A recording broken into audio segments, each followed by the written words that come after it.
Hey guys, tonight we begin with something painful, poetic, and incredibly strange. The justice system of the Aztec Empire, a civilization known for its pyramids, precision calendars, and yes, blood-soaked rituals. The Aztecs didn't just sacrifice people for religion. They also had a legal system, one filled with punishments that were as creative as they were terrifying.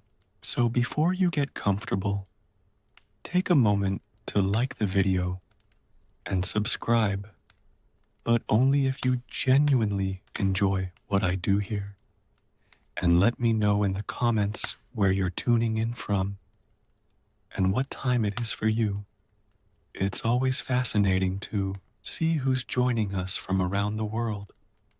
Now, dim the lights, maybe turn on a fan for that soft background hum, and let's ease into tonight's journey together. Kakro 51. Imagine stealing food and being dragged naked through the city while chilly powder is rubbed into your wounds, or being forced to inhale smoke until you passed out, all because you cut down the wrong tree. These weren't the acts of a madman. This was Aztec law, and in their world, punishment was both performance and policy.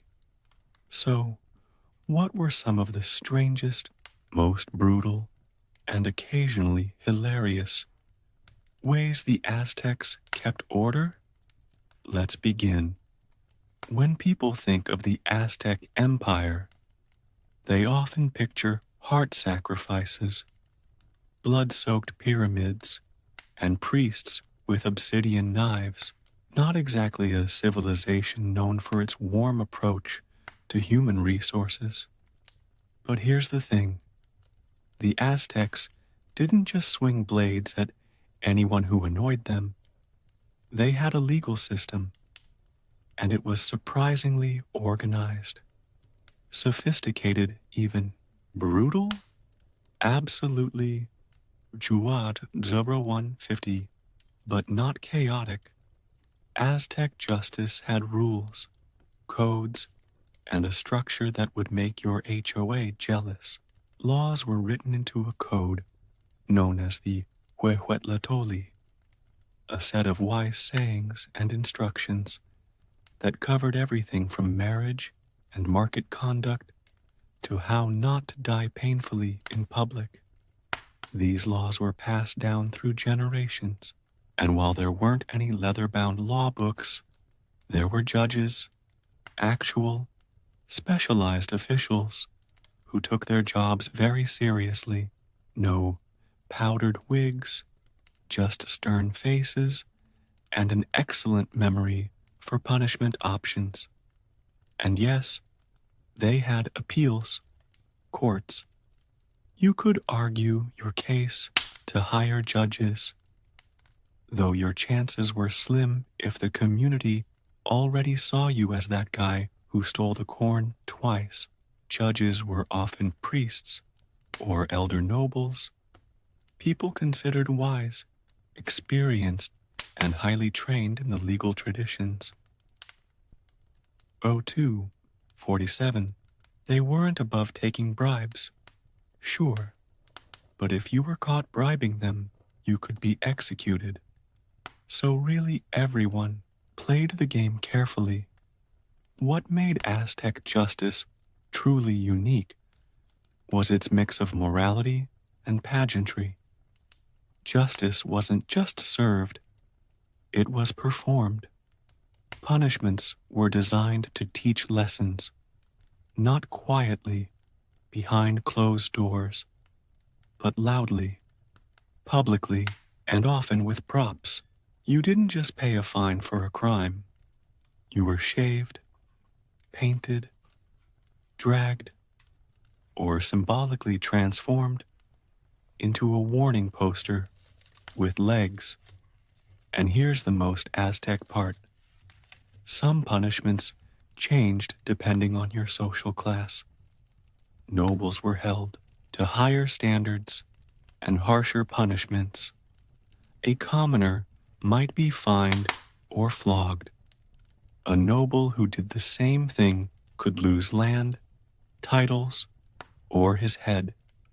So no, Aztec justice wasn't random. So 344, it was sharp, stylish, public, and a little theatrical. And if you broke the law, the empire made sure you never forgot it, and neither did your neighbors. So you've broken a law in the Aztec Empire. Maybe you drank pulque underage. Maybe you stole a basket of maize. Or maybe, and let's hope not, you cut down a sacred tree. Whatever your crime, you're about to meet the Aztec court system. Don't bother calling your lawyer. There aren't any. The Aztec courts were highly structured, but not exactly what you'd call cozy. Think more stone platform surrounded by stern men in feathered cloaks than cozy courtroom drama. The trial would take place publicly, often in a plaza or temple court, and it wasn't designed for theatrics, unless you count the part where someone might be shaved, painted, or whipped in front of a crowd. 0439. Cases were typically heard by judges known as Tlaxitlan, wise elders or noblemen trained in the laws and customs of the empire. They weren't just randomly assigned. They had to study for years, memorize large sections of law code, and learn how to spot a liar from 10 paces away. You didn't argue with them unless you really liked the sound of public flogging. The accused could defend themselves, and sometimes a family member or elder might speak on their behalf. But let's be honest, unless you were incredibly persuasive or very, very lucky, things probably weren't leaning in your favor. There were witnesses, evidence, and even multiple courts, including a high court and an emperor-level appeal. Yes, you could take your case all the way to the top. So 527, but the journey there was rough, and if the emperor decided you were guilty, well, let's just say there wouldn't be much paperwork afterward. One thing you'll notice quickly, the Aztecs didn't believe in dragging things out. No long trials, no years of debate. Judgments came fast, and punishment often came the same day. That's efficiency. Terrifying, skin-peeling efficiency. Also, no jails. Aztec society didn't warehouse criminals. You were either fined, humiliated, enslaved, or executed, and sometimes all four. But you were never forgotten. Aztec courts weren't about legal rights or clever technicalities.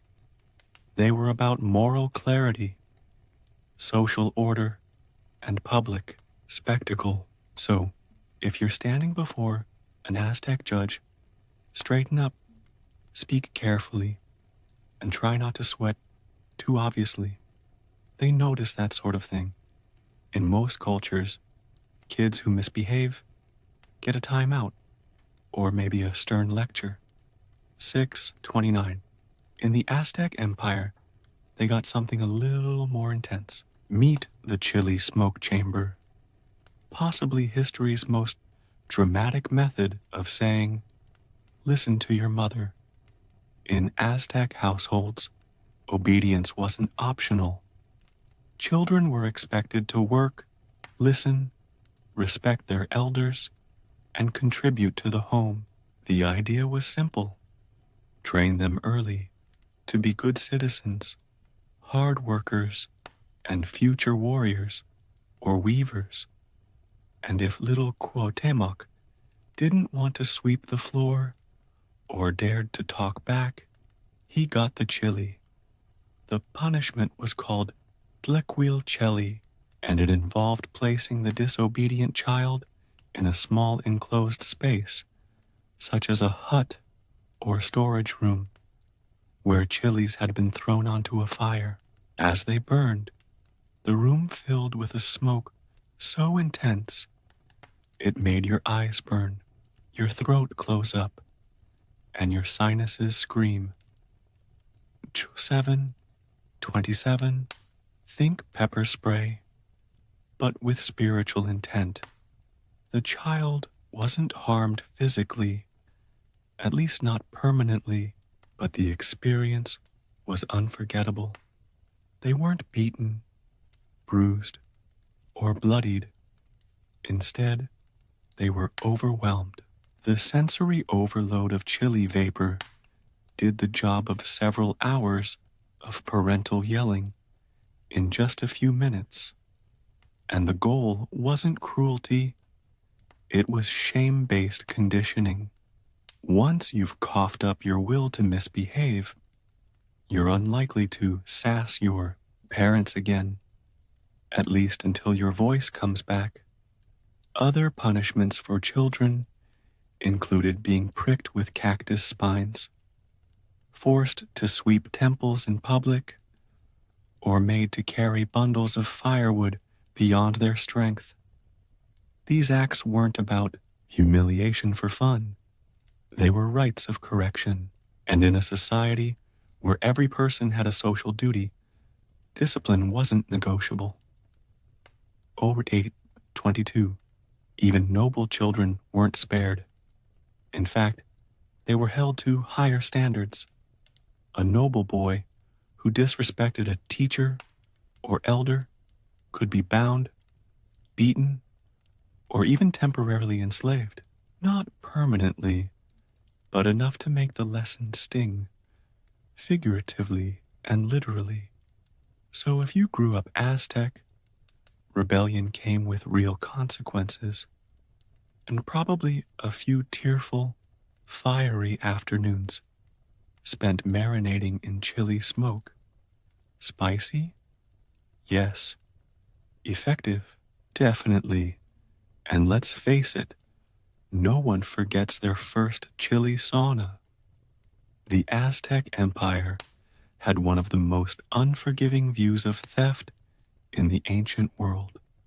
Stealing wasn't just a moral failing, it was an attack on the structure of society. Food, tools, cloth, firewood, it all had value, and taking what wasn't yours didn't just offend your neighbor, it offended the gods. So 9:19. And the punishment, let's just say the Aztecs weren't into subtlety. For first-time offenders, things started reasonably. A thief might be forced to return the stolen goods, make reparations, or be publicly shamed. Maybe a few lashes, maybe a haircut that said, "I steal things." Painful, but survivable. But if you stole again, you entered the realm of enslavement. The Aztecs didn't do prisons. They preferred that you work off your debt, quite literally. Caught a second time, and you might be handed over to the victim as a personal servant. You'd labor in silence, dignity gone, every step reminding you that honesty would have been easier. Now, if you were bold and or foolish enough to steal a third time, things turned gruesome. Punishment 3 was often ritual skinning. Tentadors 08. Not quick, not clean, and absolutely not private. It was slow, ceremonial, and publicly displayed. This wasn't just about pain, it was about symbolism. The skin was considered a sacred layer, a part of your identity. To remove it was to unmake you in the eyes of the community. Sometimes the skin was removed in strips, other times whole, and it wasn't just thrown away. In religious ceremonies, a priest might even wear the skin for a brief time in honor of the earth goddess, representing rebirth and punishment all in one macabre package. Sound horrifying? It was. And that was the point. This kind of justice wasn't just about the individual, it was about the message. A skinned thief in the market square stopped 1,000 future crimes. Hey guys, tonight we begin with something painful, poetic, and incredibly strange. The justice system of the Aztec Empire, a civilization known for its pyramids, precision calendars, and yes, blood-soaked rituals. The Aztecs didn't just sacrifice people for religion, they also had a legal system, one filled with punishments that were as creative as they were terrifying. So before you get comfortable, take a moment to like the video and subscribe, but only if you genuinely enjoy what I do here. And let me know in the comments where you're tuning in from and what time it is for you. It's always fascinating to see who's joining us from around the world. Now, dim the lights, maybe turn on a fan for that soft background hum, and let's ease into tonight's journey together. Imagine stealing food and being dragged naked through the city while chili powder is rubbed into your wounds, or being forced to inhale smoke until you passed out, all because you cut down the wrong tree. These weren't the acts of a madman. This was Aztec law, and in their world, punishment was both performance and policy. So, what were some of the strangest, most brutal, and occasionally hilarious ways the Aztecs kept order? Let's begin. When people think of the Aztec Empire, they often picture heart sacrifices, blood-soaked pyramids, and priests with obsidian knives. Not exactly a civilization known for its warm approach to human resources. But here's the thing. The Aztecs didn't just swing blades at anyone who annoyed them. They had a legal system, and it was surprisingly organized, sophisticated even. Brutal? Absolutely, but not chaotic. Aztec justice had rules, codes, and a structure that would make your HOA jealous. Laws were written into a code known as the Huehuetlatoli, a set of wise sayings and instructions that covered everything from marriage and market conduct to how not to die painfully in public. These laws were passed down through generations, and while there weren't any leather-bound law books, there were judges, actual, specialized officials who took their jobs very seriously. No powdered wigs, just stern faces, and an excellent memory for punishment options. And yes, they had appeals courts. You could argue your case to higher judges, though your chances were slim if the community already saw you as that guy who stole the corn twice. Judges were often priests or elder nobles, people considered wise experienced, and highly trained in the legal traditions.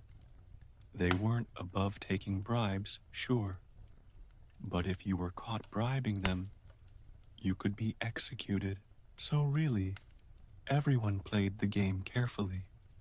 What made Aztec justice truly unique was its mix of morality and pageantry. Justice wasn't just served, it was performed.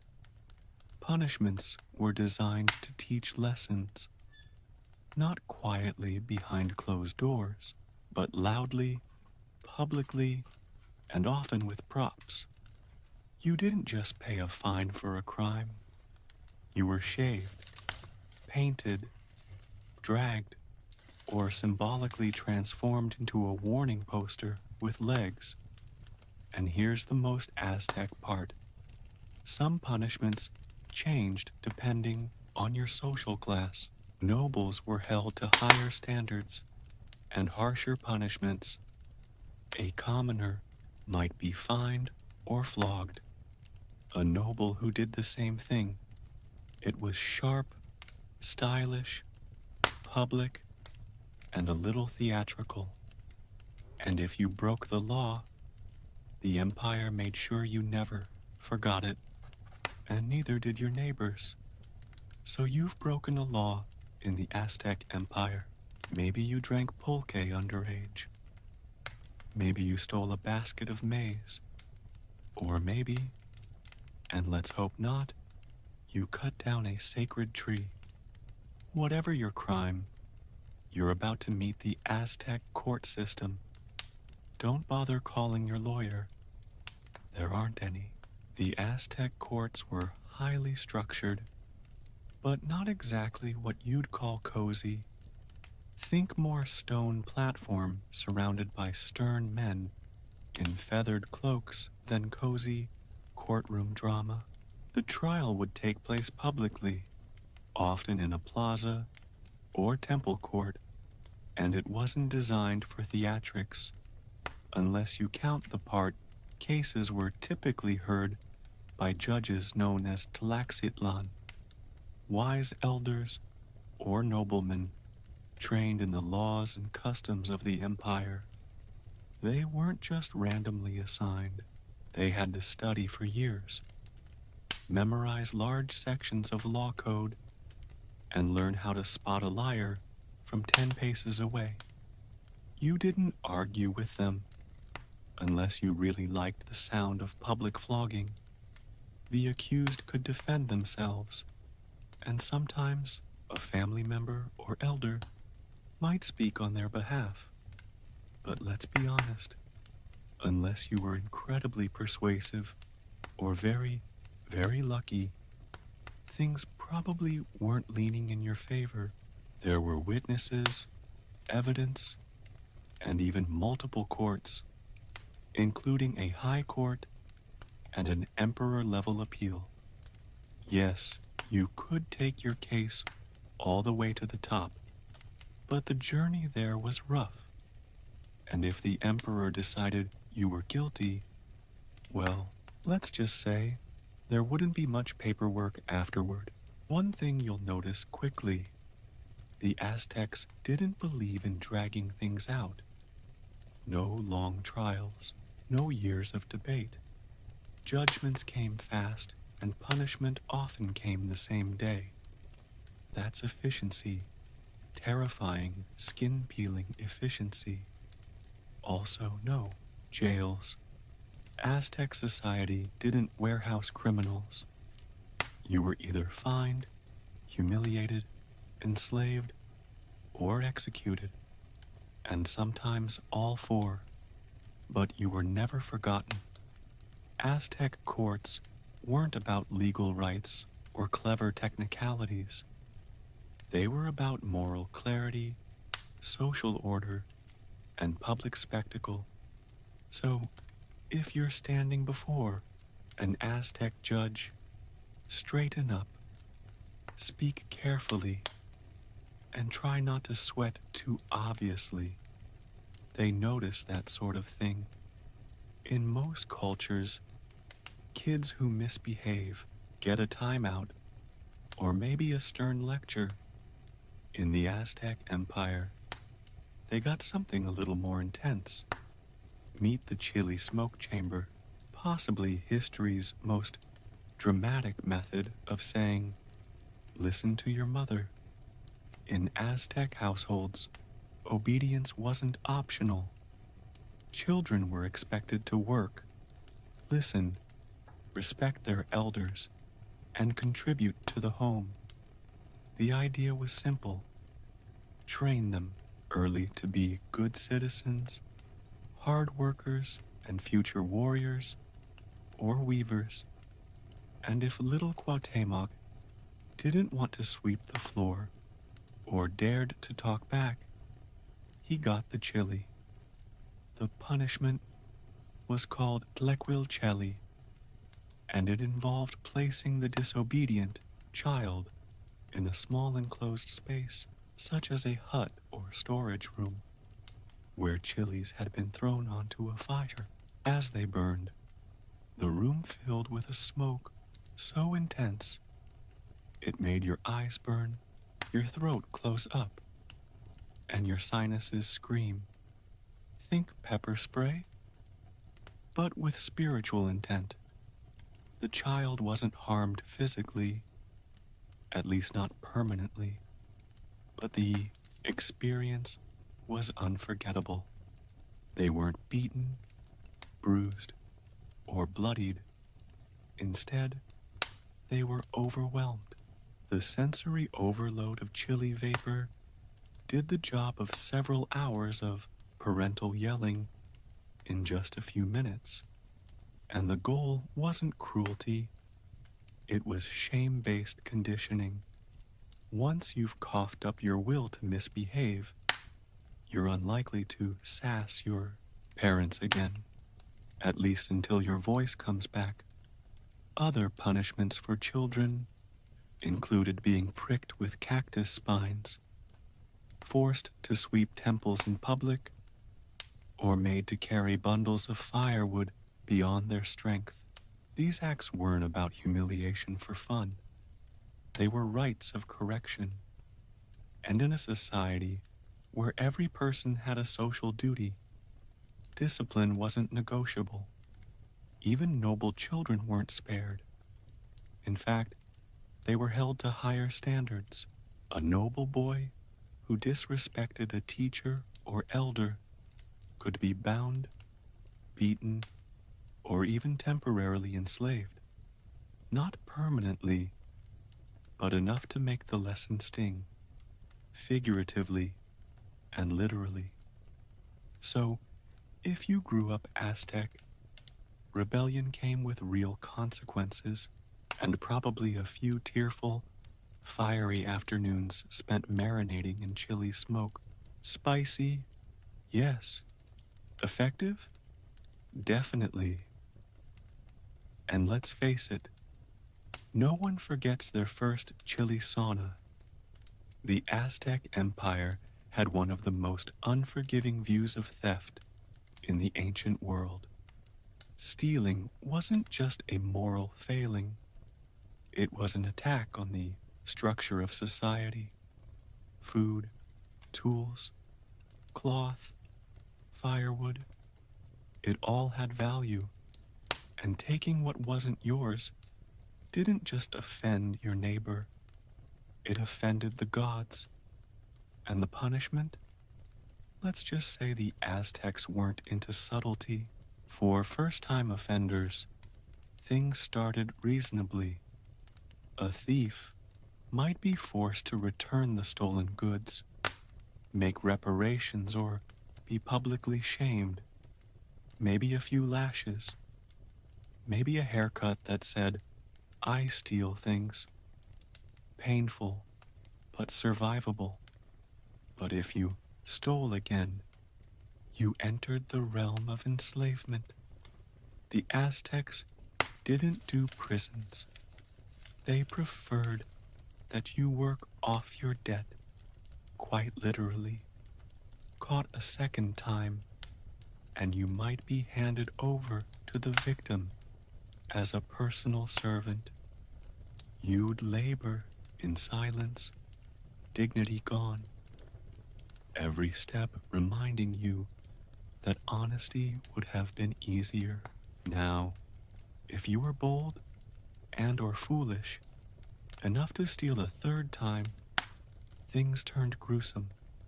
Punishment 3 was often ritual skinning, not quick, not clean, and absolutely not private. It was slow, ceremonial, and publicly displayed. This wasn't just about pain, it was about symbolism. The skin was considered a sacred layer, a part of your identity. To remove it was to unmake you in the eyes of the community. Sometimes the skin was removed in strips, other times whole, and it wasn't just thrown away. In religious ceremonies, a priest might even wear the skin for a brief time in honor of the earth goddess, representing rebirth and punishment all in one macabre package. Sound horrifying? It was. And that was the point. This kind of justice wasn't just about the individual, it was about the message. A skinned thief in the market square stopped 1,000 future crimes. It made you think twice before swiping tamales or slipping a jade bead into your tunic. The Aztecs believed in law, in consequence, and in the power of example, and their message was clear. Steal once, we'll warn you. Steal twice, we'll work. You steal 3 times, you won't be needing your skin. In the Aztec Empire, marriage was serious business, not just a social contract, but a sacred bond tied to cosmic balance, family honor, and economic alliances. So when someone broke that bond with a little romantic extracurricular activity, the punishment was not divorce court. It was death by blunt object. Let's begin with the basics. Adultery wasn't treated as a private scandal. It was a capital crime, publicly prosecuted and severely punished. And it wasn't just men who got to point fingers. Women could accuse too. But if you were caught, the empire didn't do therapy. If a man was found sleeping with another man's wife, the husband had options, and none of them involved second chances. The most common penalty? Public execution, often by bludgeoning with a stone club, a heavy instrument called a makua huaitel. It was a sword-like weapon embedded with obsidian blades. But for domestic dishonor, the blunt version got the job done, painfully and thoroughly. Sometimes the punishment wasn't left to the courts. In certain cases, the wronged spouse could carry out the sentence personally. Talk about closure.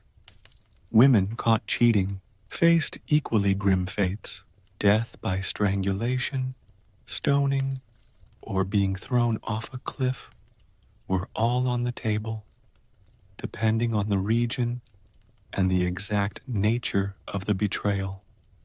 Nobles, of course, were held to stricter standards, because when the wealthy cheat, it's not just scandal, it's potential dynastic collapse.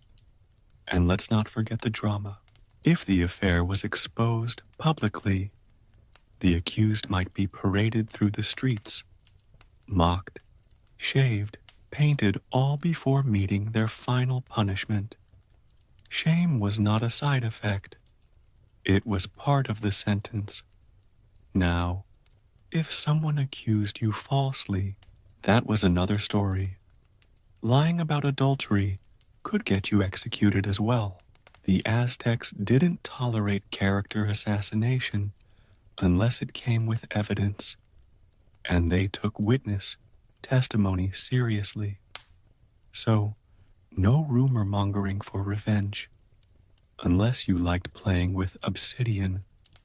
At the heart of it all, Aztec marriage was a sacred institution, and violating it wasn't just a moral slip, it was an insult to society, gods, and law. So if you ever wondered whether ancient civilizations cared about monogamy, in the Aztec Empire, the answer was yes, to death. You've heard of being punished for theft, murder, even adultery. But what about cutting down the wrong tree? In the Aztec Empire, some trees weren't just wood with leaves. They were sacred. They represented the gods, the ancestors, or the very balance of nature. And if you, in your infinite wisdom, decided to chop one down for firewood, well, say goodbye to your house, possibly your dignity too. Certain trees, especially those planted near temples, marketplaces, or shrines, were considered protected by divine right.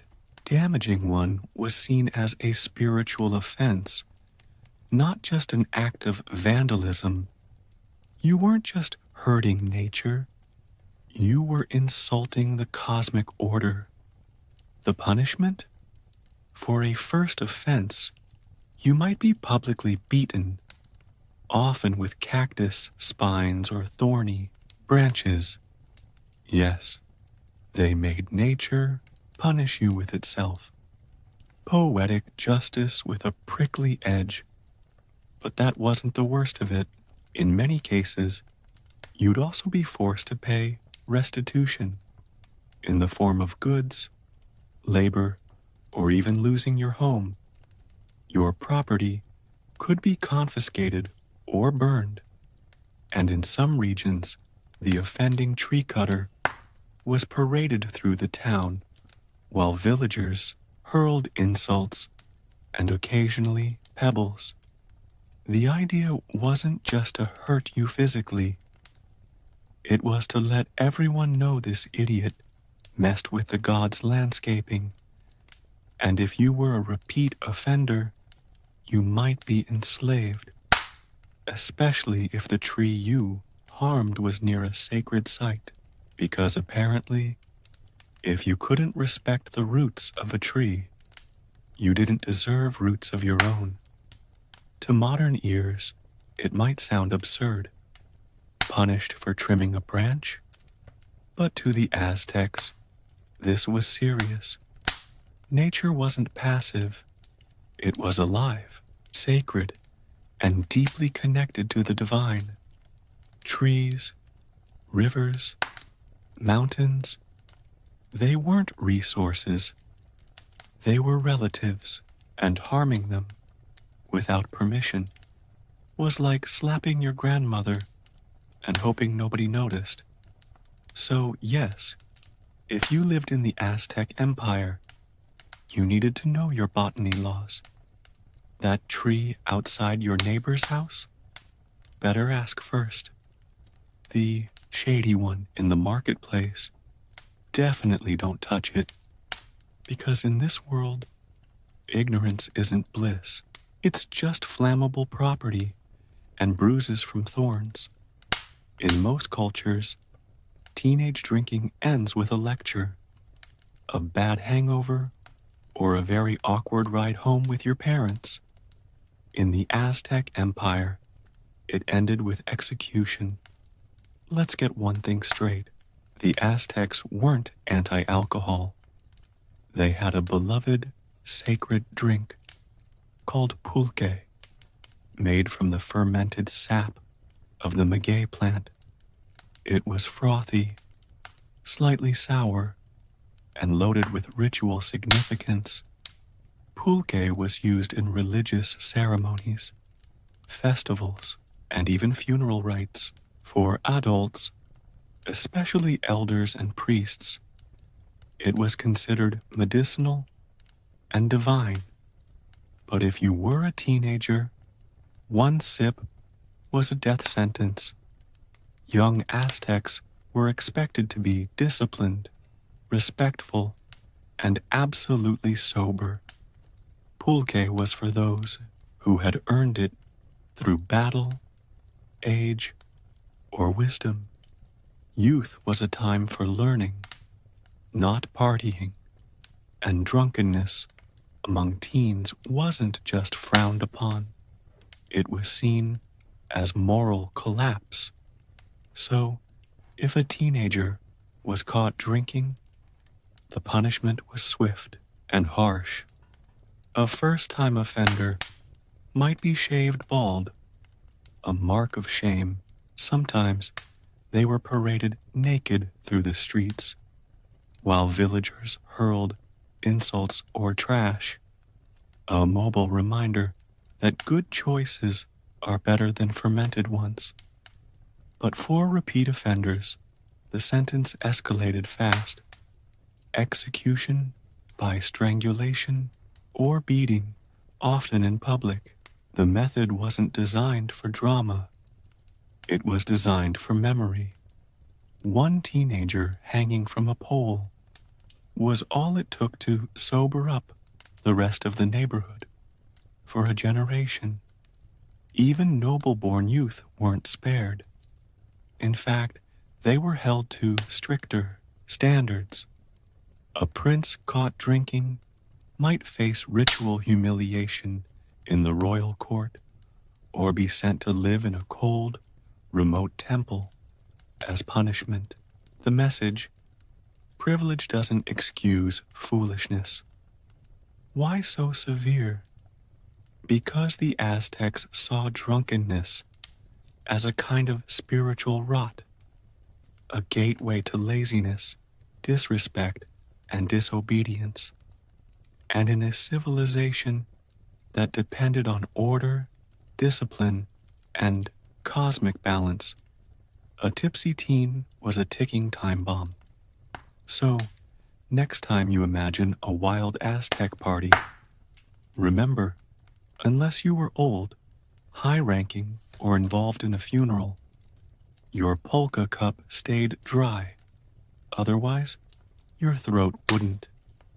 In the Aztec Empire, work wasn't just a chore. It was a virtue, a sacred expectation, a civic duty written into the social fabric. Everyone, from commoner to noble, had a role to play in the great cosmic machine. So, what happened if you didn't pull your weight? Let's put it this way. You'd be working again very soon.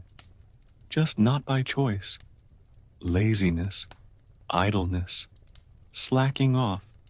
These weren't treated as personality quirks.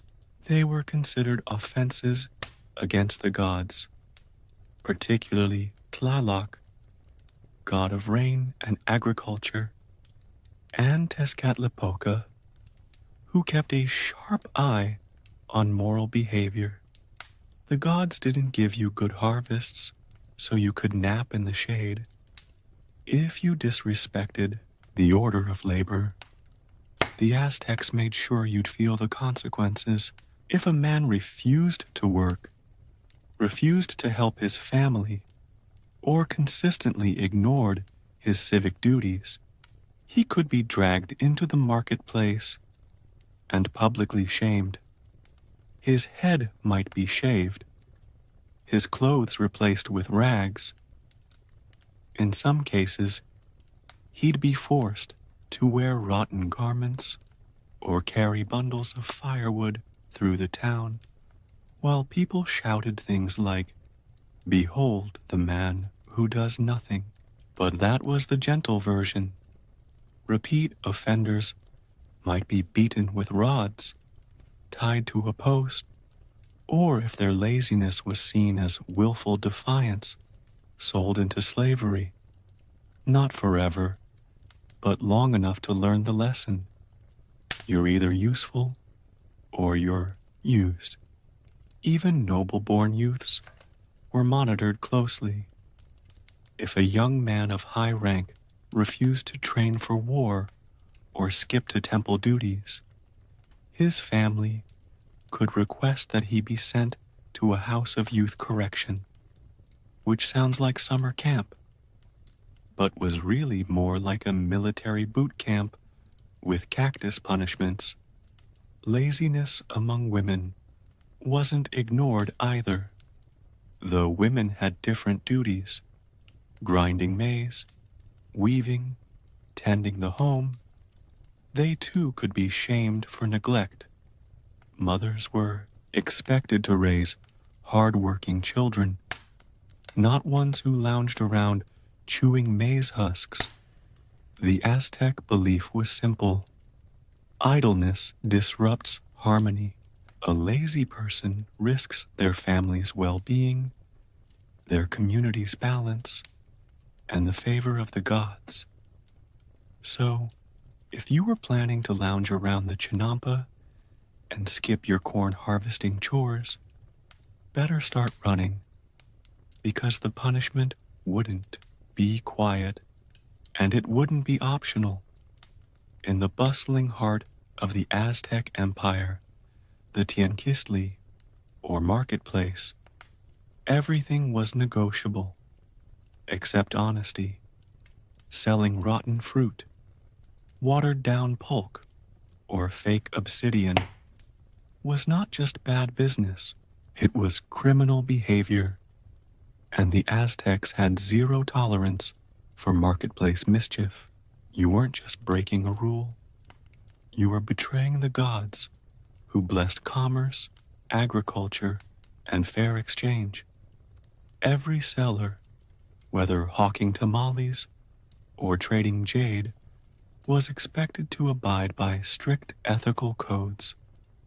Markets were sacred spaces, often overseen by special officials called pochtecatlatok, market judges or inspectors. Their job: walk among the stalls, listen for complaints, and catch people slipping pebbles into their chili powder. If you got caught selling spoiled goods, punishment was swift and very public. A first-time offense might involve public shaming, your stall overturned, your produce scattered, and your hands bound for everyone to see. Shoppers would walk past and spit insults like, "There goes the liar with wormy avocados." Selling something falsely advertised, say dyed feathers labeled as sacred Quetzal plumes, was even worse. That could get you beaten, fined, or in extreme cases, banished from the market altogether.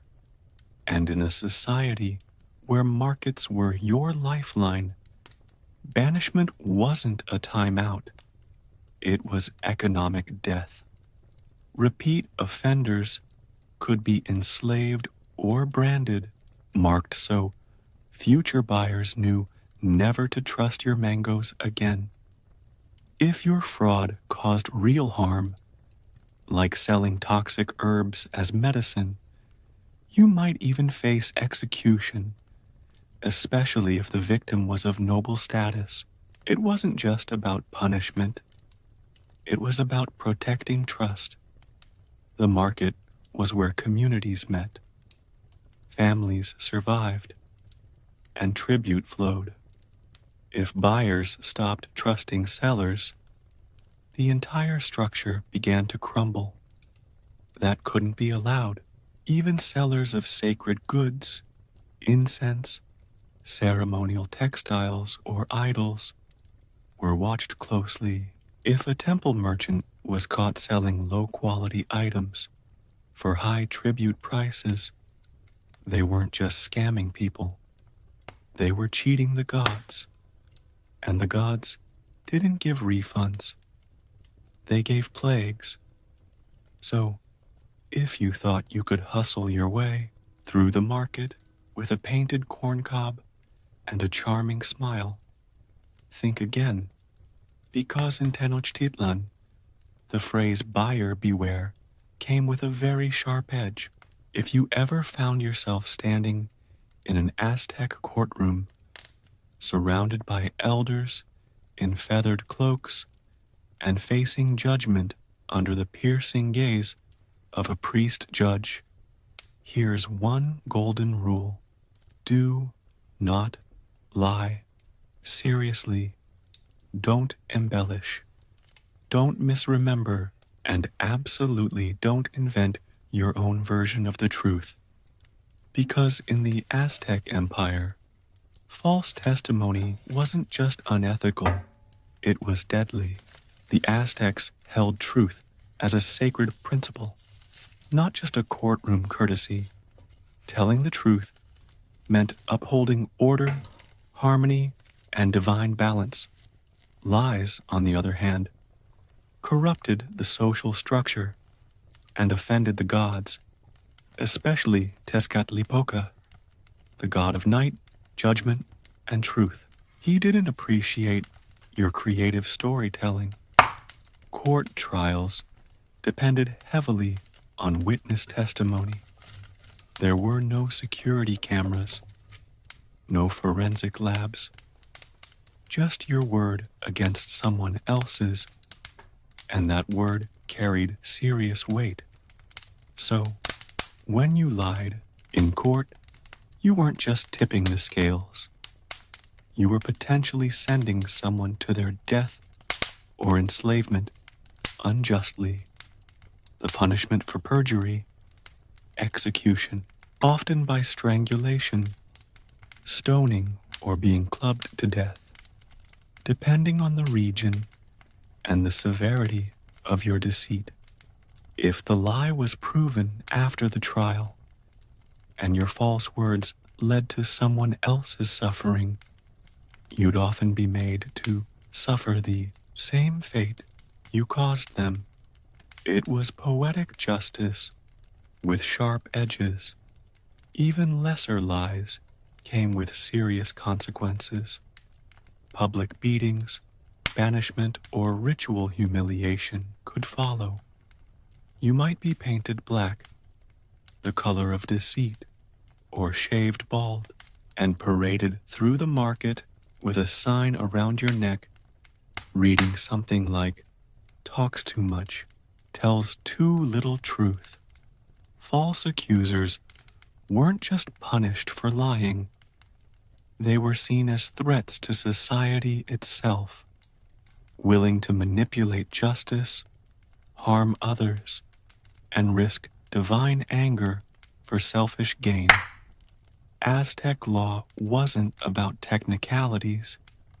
It was about moral clarity, and in their eyes, truth was sacred, binding, and non-negotiable. So if you ever stood in the plaza, accused of a crime, and thought a small fib might get you off the hook, remember, in the Aztec Empire, the truth could set you free, but a lie, it could bury you. The Aztecs believed in second chances, just not very many of them. Their legal system was harsh, but not heartless. A first offense might earn you a warning, a fine, or a good public flogging to help you remember the lesson. 27. For a second time, and you'd face something more intense. Maybe public humiliation, servitude, or the loss of your possessions. But a third offense, that's when things got serious. Like ritual execution, serious. To the Aztecs, repeated crimes weren't just a nuisance.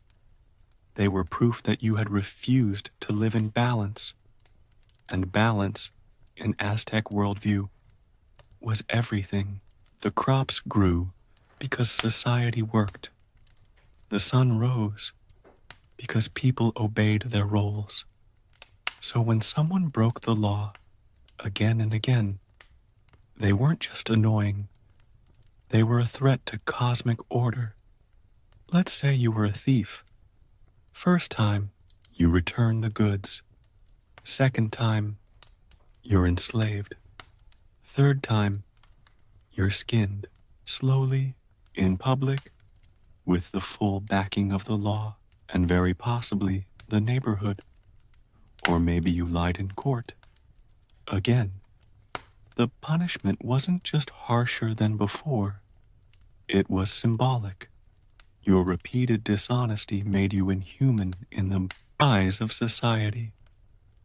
And what happens to those who lose their humanity? They become examples, warnings, cautionary tales. And it wasn't just about physical punishment.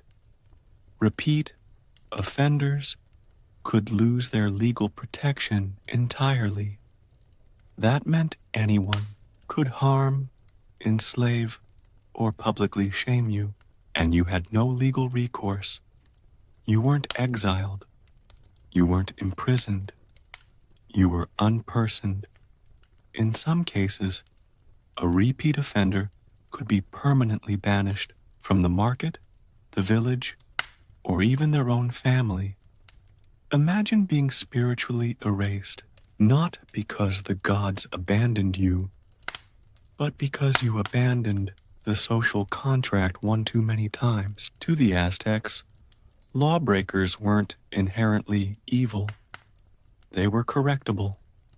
But repeat offenders were something worse, unwilling to learn.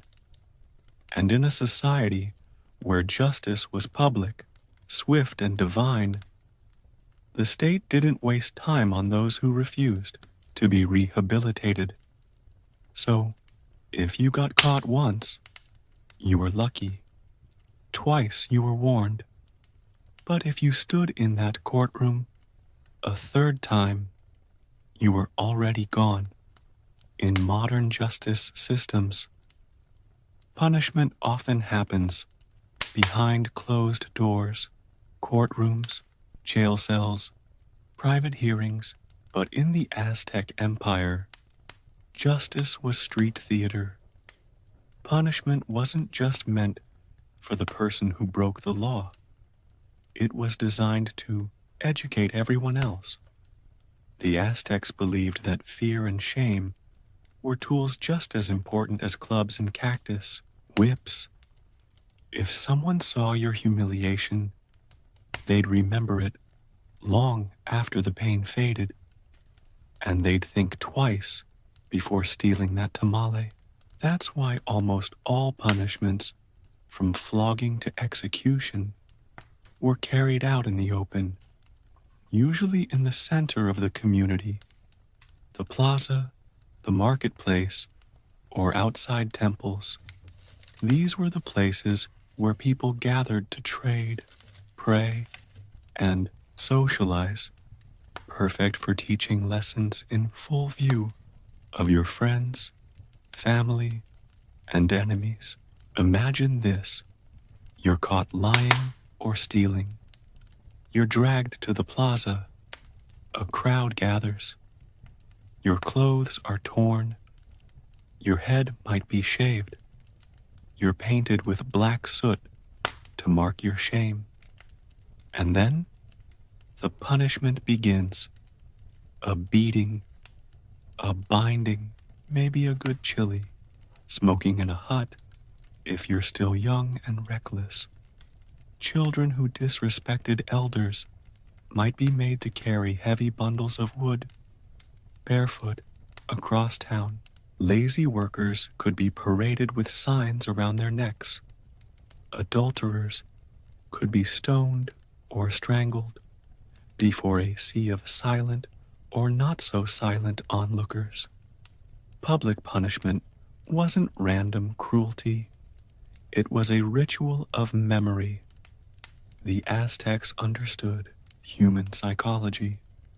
Pain fades, embarrassment echoes, and that echo kept society in line. There were no prison systems, no lifelong incarcerations. The point wasn't to disappear wrongdoers, it was to transform them or destroy them in full view. Even executions were spectacles. A thief might be flayed, not in some dark back room, but in the square where he once sold stolen goods. His punishment became a living parable for every passerby.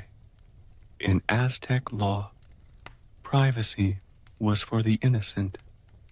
The guilty were meant to be seen, heard, and remembered, not just for what they did, but for what happened next. Because in this world, your real sentence wasn't just death or pain, it was becoming the lesson. In the Aztec Empire, punishment wasn't just about what you felt, it was about what you represented. It wasn't enough for you to hurt. You had to be seen, interpreted, and above all, understood. Because justice in Tenochtitlan wasn't just a legal process, it was a performance. And you were the unfortunate star. Let's say you stole something: food, tools, clothing. If it was your first offense, maybe you weren't beaten. Instead, your head was shaved, your body painted with black soot, and you were paraded around in humiliating clothes. Torn, oversized tunics, or rags tied in knots that made you look ridiculous. Not physically painful, but symbolically devastating. Or say you lied in court. 3243, you might have your lips stained with charcoal to mark your deceit. Everyone would see it. Everyone would know. It didn't matter if you told the truth later. The stain told its own story. Even colors had meaning. Black was associated with deceit and shame. Red might mark a serious offense. Striped or dyed clothing could be reserved for public punishments. The Aztecs understood that the human eye doesn't forget what it's been trained to fear. Noble offenders were treated no differently. In fact, worse. A noble child caught drunk might be dressed as a commoner and forced to sweep temple floors, a clear inversion of his status. To an Aztec audience, that image was powerful. This is what happens when the privileged dishonor their role. Even punishment tools were symbolic. Year 33, 36. Being beaten with cactus spines was not just about the pain, it reflected the natural world's judgment. Carrying heavy bundles of firewood symbolized the burden of guilt. A shaved head didn't just look odd, it meant you'd been stripped of social dignity. The message: crime wasn't a private mistake, it was a public rupture, a disruption in the sacred flow of order. And to heal it, society needed not just consequences, but images that endured, living reminders that law and morality were deeply intertwined. In short, Aztec punishment was a play, a visual story designed to be retold through gossip, song, and frightened memory. You weren't just a criminal, you were now a symbol. In most societies, punishment often ends behind bars. Time served, walls built, a sentence measured in months or years. So 34, 33. But in the Aztec Empire, there were no prisons. Why?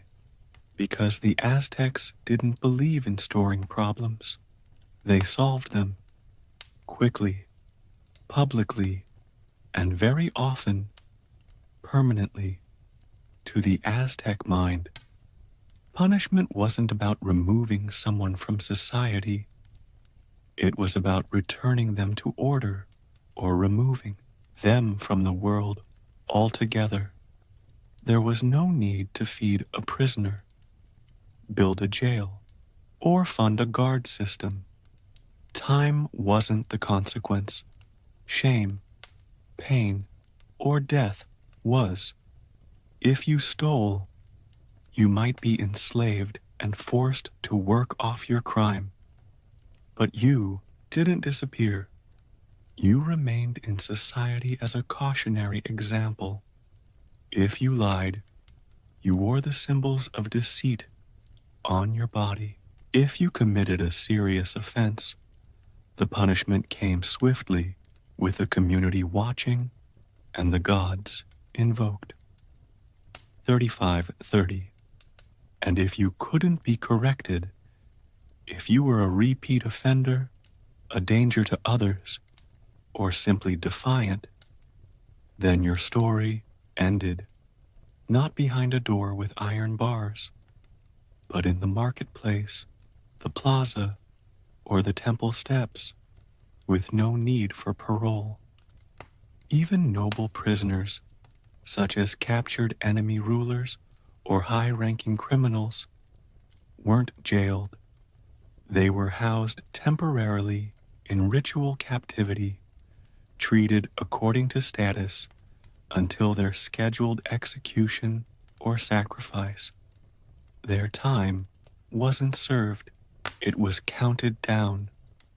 There were, however, small holding rooms, not prisons, but places to detain someone briefly before their punishment. These were sparse, guarded by warriors, and not used for rehabilitation. You weren't sent there to change. You were sent there to wait. This system worked because Aztec law relied on immediacy and visibility. 36:30. Delayed punishment weakened its impact.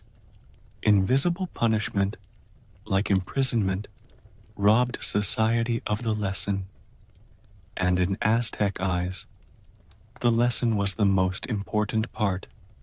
So, while other civilizations built towers to hide their criminals, the Aztecs built rituals to remind you, break the order, and the consequences will be swift, public, and unforgettable.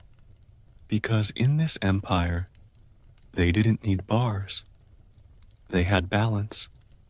By now, you've probably noticed, the Aztec Empire didn't believe in second chances for long. Their punishments were swift, symbolic, and often painful, and that was exactly the point. Because to the Aztecs, the purpose of justice wasn't rehabilitation, it was remembrance. Every punishment, whether it was a chilly smoke sauna, a cactus whipping, or being flayed in the plaza, was designed to etch the crime into collective memory. 37. Sixim, for the offender, for the bystanders, for the entire community.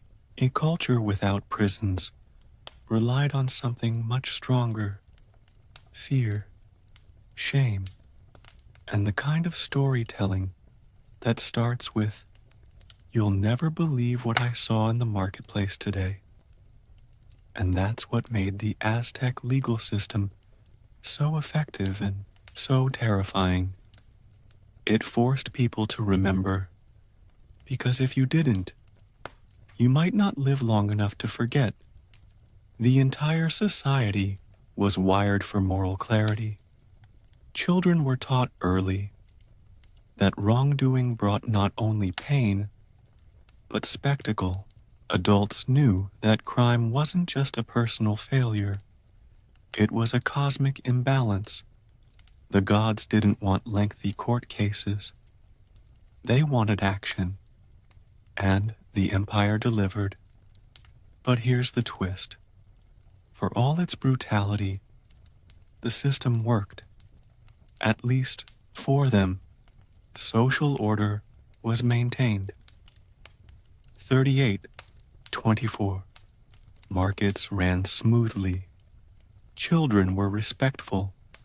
Priests weren't pickpocketed during ceremonies. And if you ever thought about breaking a rule, all it took was one glance at the guy with the shaved head and soot-smeared face limping past you, and suddenly you remembered the rules quite clearly. The Aztecs didn't just punish, they performed morality. Every crime was an opportunity for education. Every consequence was theater.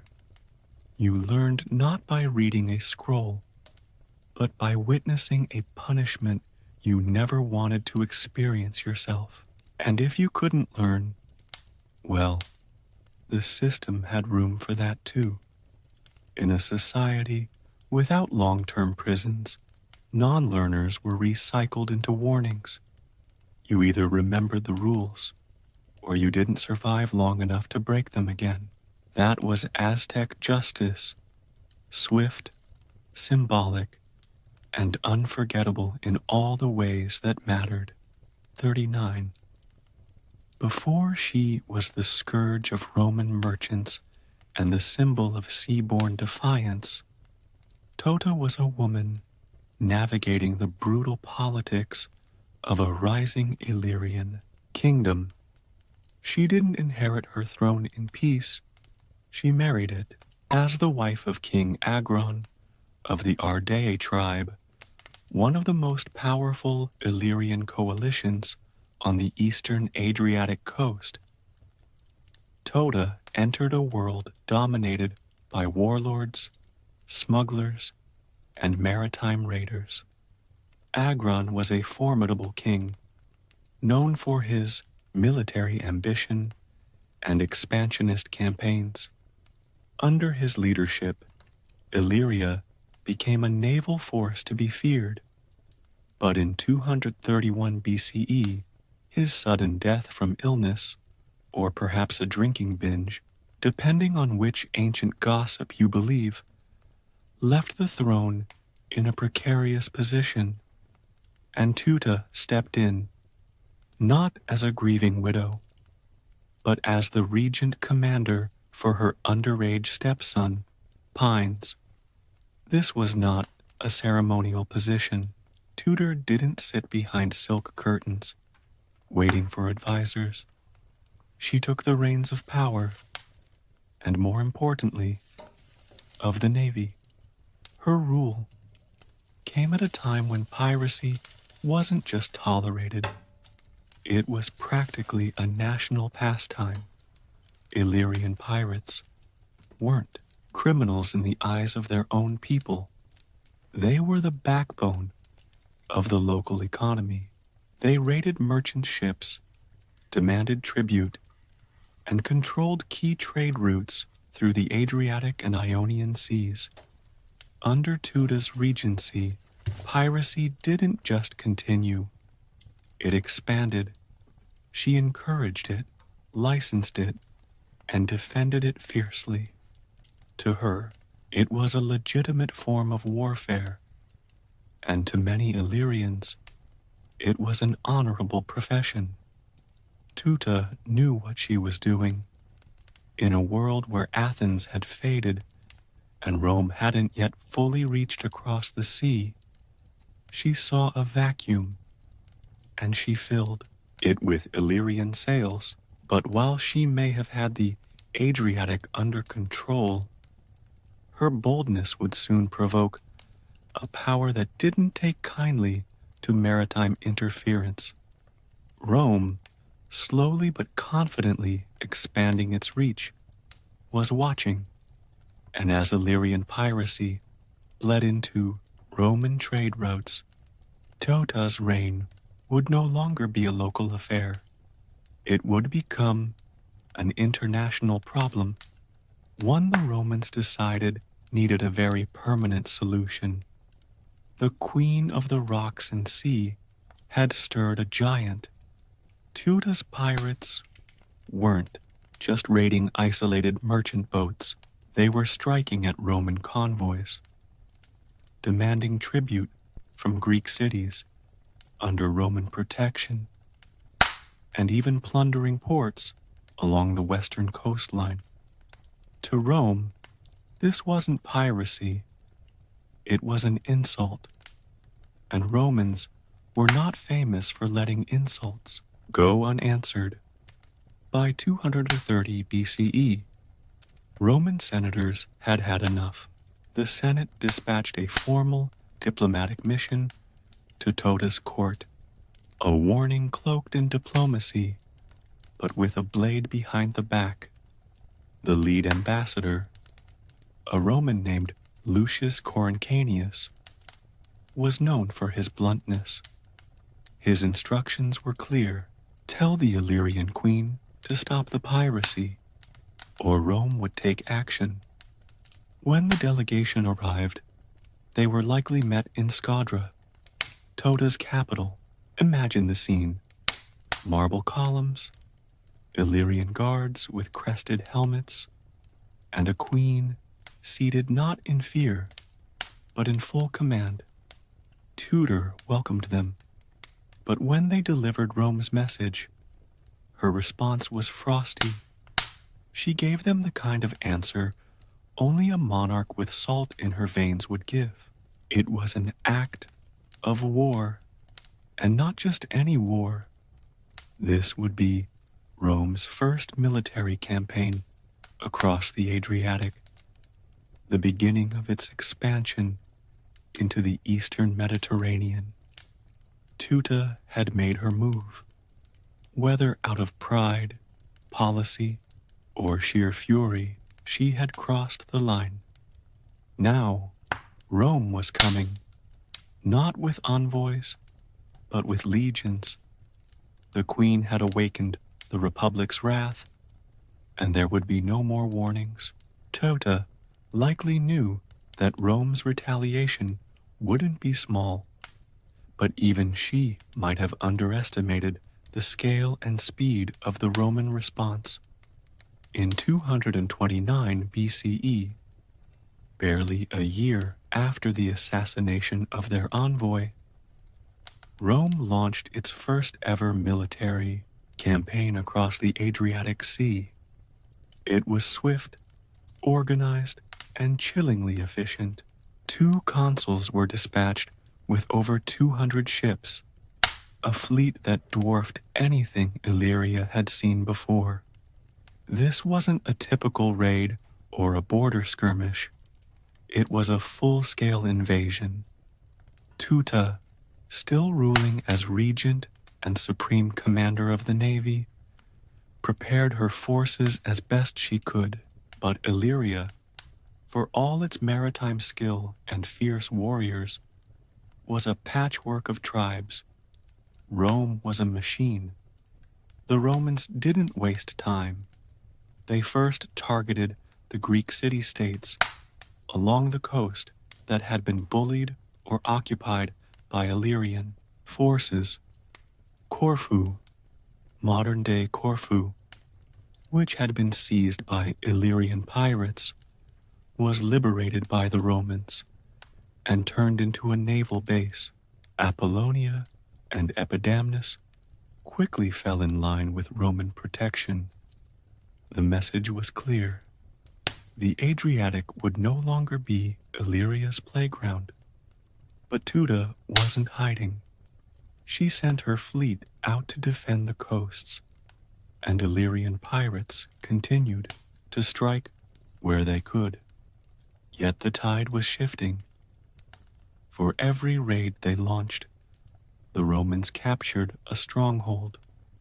The Roman navy, though new to the eastern waters, was learning fast, and they were ruthless. As Rome advanced, more Illyrian allies began to surrender. Cities that once looked to Teuta for leadership now opened their gates to Rome, hoping for leniency. The loyalty she once inspired as the pirate queen began to fray, especially as Roman soldiers advanced inland, forcing a choice: stand with a besieged queen or survive. By the end of the year, Roman troops were within striking distance of Scadra, Tauta's capital. What had started as a defiant act, a queen protecting her people's way of life, was rapidly becoming a siege. Tauta now faced a decision no monarch ever wants to make: fight until the bitter end and risk annihilation, or bow to a foreign power. The queen who had ruled the waves now found herself surrounded by enemy sails. Her fate and Deliria's hung in the balance. Forfeit, with Roman forces closing in on Scadra and her allies collapsing one by one, Tauta's once mighty influence began to shrink like a receding tide. Her network of coastal strongholds, vital for resupplying ships and launching raids, was crumbling under Roman pressure. The Adriatic Sea, once an Illyrian dominion, now bristled with Roman warships. The Queen of the Sea had lost her sea, but Tauta was no fool.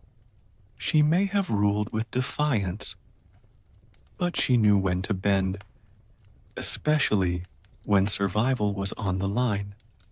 In 228 BCE, facing overwhelming odds, she did what no one expected the proud pirate queen to do. She sued for peace. The negotiations were humiliating by design.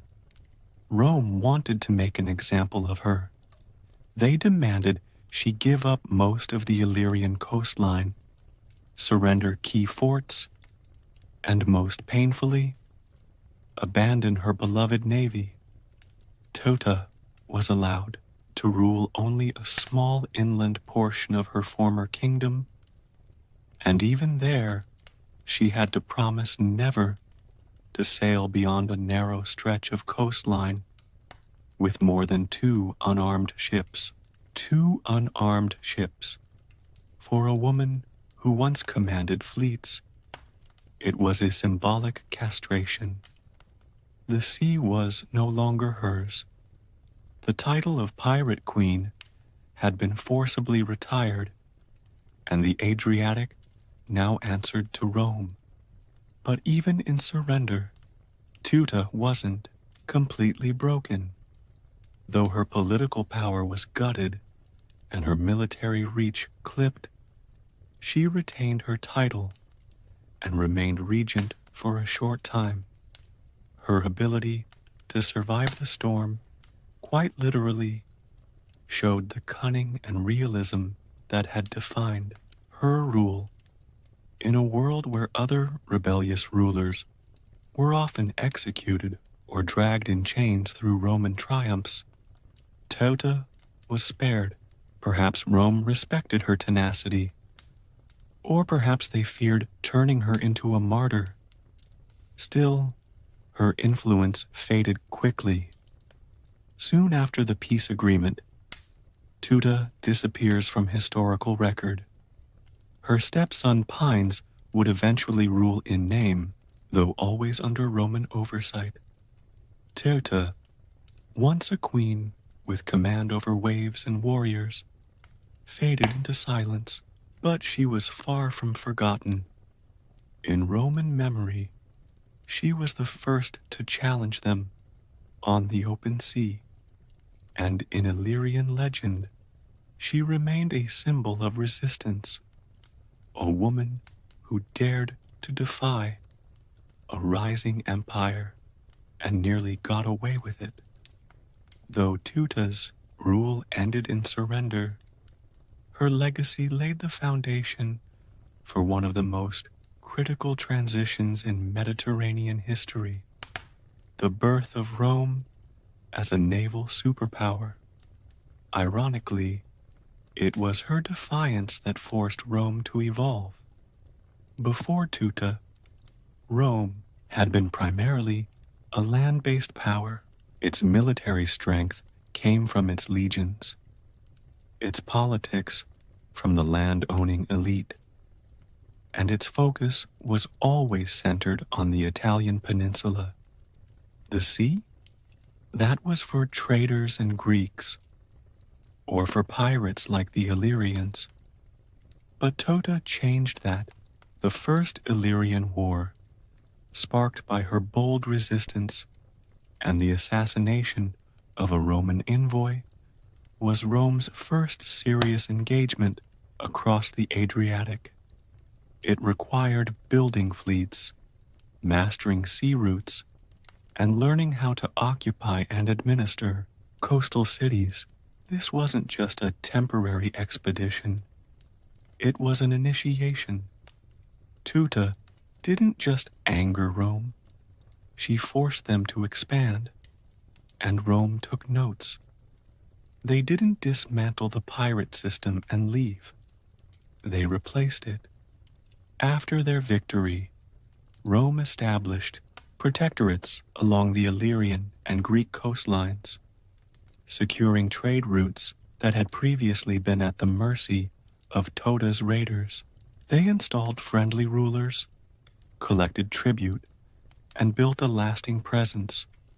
The Adriatic, once Illyrian blue, now shimmered with Roman sails. It's easy to overlook the significance of this. But without Tuta, without the crisis she caused, Rome might never have become a naval empire so early. She was, unintentionally, a catalyst. Her resistance prompted innovation, her aggression triggered a transformation, and her fall marked a strategic shift in Roman foreign policy, from guarding borders to crossing them. Of course, she didn't do this willingly. Tuta's goals were never to teach Rome how to build an empire. She was fighting to protect her people's independence, to legitimize Illyrian seafaring, and to hold on to her authority in a man's world.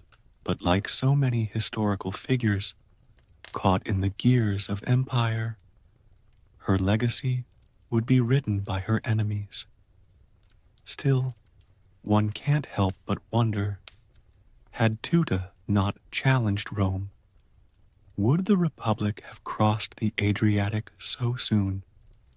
Or would it have remained a landlocked empire for another generation?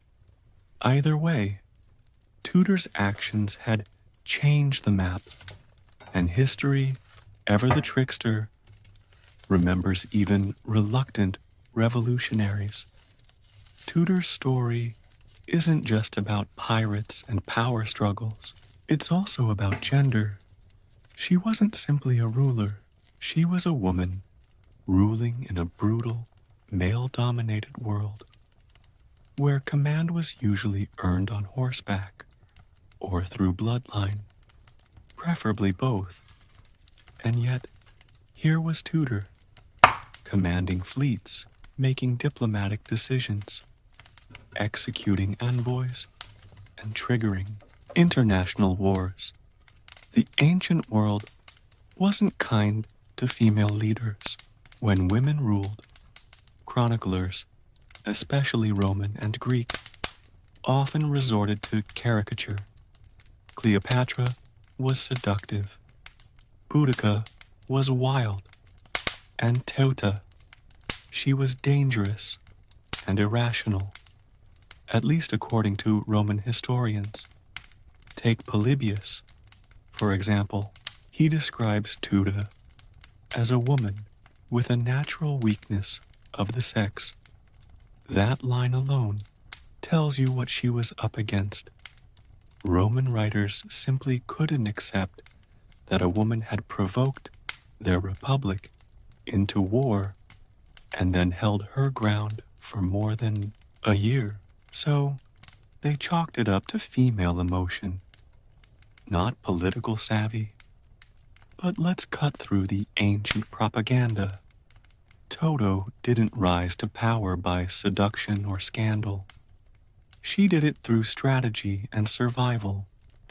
She inherited a fragile throne after her husband's death and managed to maintain it in the middle of political chaos.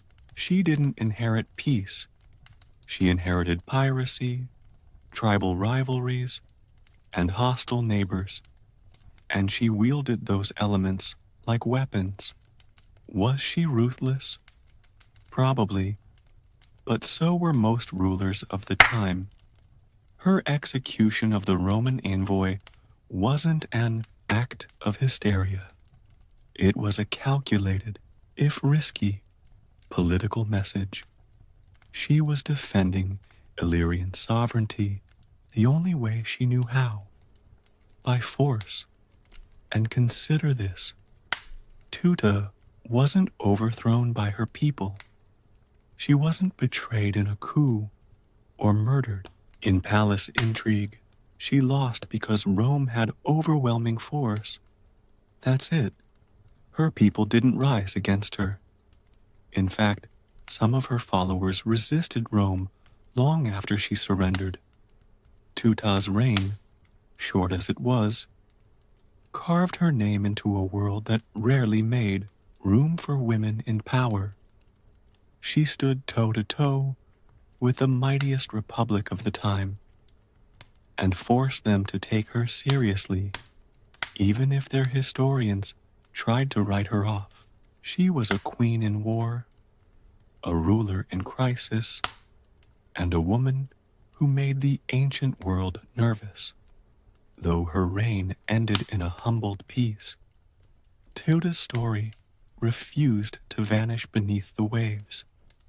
Centuries after her last ship was grounded and her voice fell silent, legends still whispered her name along the Adriatic coast. In Illyria, her image transformed from that of a defeated regent into something far more enduring, a symbol of national pride, resistance, and feminine authority. In Albanian folklore especially, Tutu became more than a queen. She was the defiant matriarch of a people, standing alone against the rising tide of foreign domination. Her name was passed down not through dusty treaties, but in the oral histories of shepherds and sailors. Statues of her now stand in modern Albania and Montenegro, bronze reminders that some rulers outlived their empires. And what an empire it was. Illyria may never have rivaled Rome in size or infrastructure, but under Tuta's leadership, it held dominion over key sea lanes and coastal cities. She ruled during one of the last periods when Illyrian identity remained politically independent. After her fall, Rome began a slow, relentless assimilation of Illyrian culture, language, and governance. Tuta's surrender marked not just the end of a war, it marked the beginning of the end for Illyrian sovereignty. But while Rome buried her kingdom under provinces and prefectures, Tuta's memory survived. Her reign, brief though it was, became a rallying point for future generations seeking inspiration. In the 19th and 20th centuries, as Balkan nationalism surged and countries like Albania began to forge new identities from ancient roots, Tuta was revived not as a tragic figure, but as a hero. Textbooks praised her courage. Streets and schools bore her name. She wasn't just a queen anymore. She was an ancestor of defiance. Even in modern scholarship, Her story continues to provoke debate. Was she a reckless pirate or a pragmatic leader forced to embrace piracy as state policy? Was she a tyrant or a woman backed into a corner by the death of her husband and the ambitions of an empire? Whatever the truth, Tudor occupies a rare space in ancient history, a woman who refused to apologize for her power and whose decisions, for better or worse, reshaped an entire sea. Her ships may have been scuttled, but her legend, it still sails. Over time, Tudor's historical reality blurred into something mythic, a figure half draped in truth, half draped in legend, and it's easy to see why. A queen ruling a coastal kingdom, commanding pirates, defying Rome, and vanishing from history without a clear end. That's the stuff legends are made of.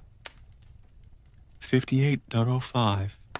In coastal towns like Kotor and Ulkinge, stories are still told of a queen who once ruled from a towering castle by the sea. Locals will point to crumbling ruins and say, that was Tota's stronghold. Even when archaeology offers little proof, she is said to have thrown herself from cliffs to avoid Roman capture, to have hidden treasure in secret island caves, and to have cursed the waters that betrayed her. None of it can be confirmed, but none of it has ever really needed to be, because Tuta wasn't just a person anymore. She became a symbol, and symbols are immune to conquest. Even the sea seems to echo with her presence. The name Queen Tuta is engraved on modern cruise ships, hotels, and cultural festivals. Writers in the Romantic era painted her as a tragic heroine, while modern feminists in the Balkans praise her as an early icon of female leadership. Albania, in particular, has embraced her fully. Statues of Tuta, often depicted with windswept hair and a sword at her side, now grace public squares. School children learn her name alongside Skanderbegs, and yet the real Tuta, the woman behind the myth, remains elusive. We don't know how she died. We don't know whether she ever regretted challenging Rome. We don't even know what she looked like. Her image was crafted by others, often her enemies, and later reshaped by those who needed her as a legend.